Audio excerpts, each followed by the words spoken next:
तो आगे देखिए, 11 से विभाज्यता का नियम जानते हैं। क्या जानेंगे? 11 से विभाज्यता का नियम। 11 से विभाज्यता का नियम है वो ऐसी संख्या जिसके विषम स्थानों का योग सम स्थानों के योग के बराबर हो या उनका अंतर 11 से भाज्य हो तो पूरी संख्या 11 से विभाजित होगी।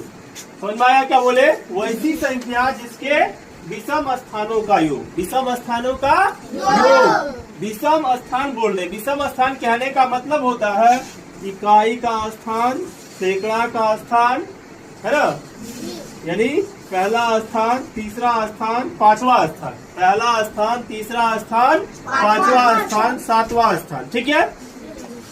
और दूसरा आगे बोल रहा है सम स्थानों के योग के बराबर हो, सम स्थानों के योग का बराबर हो। सम स्थान यानी दूसरा स्थान, चौथा स्थान, छठा स्थान, ठीक है, या उनका अंतर 11 से भाज्य हो, ठीक है। बोल रहा है कि वो ऐसी संख्या जिसके विषम स्थानों का योग, तो विषम स्थान में क्या क्या आया था? पहला, तीसरा, पांचवा, सातवां, है ना, लेकिन यहाँ सातवां तक संख्या नहीं जा रही है ना, तो पांचवा तक ही है।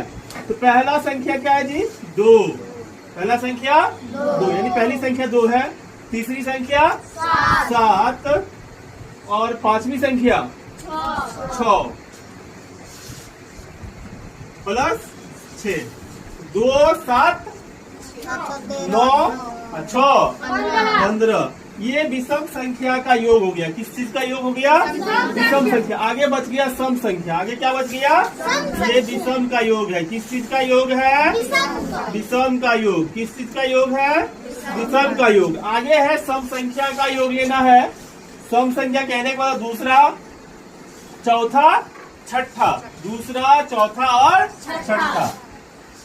तो दूसरी संख्या क्या है? 8, चौथी संख्या 5, छठी संख्या 2। देखिए 8, 5, 13 और 2, 15। ये क्या है? सम संख्या का योग। क्या है? सम संख्या का योग। हम बताए रूल में, नियम में बताए वैसी संख्या जिसके विषम स्थानों का योग, वैसी संख्या जिसके विषम स्थानों का योग सम स्थानों के योग के बराबर हो। देखो योग बराबर हो गया, मतलब ये क्या है? पूरी संख्या 11 से विभाजित है।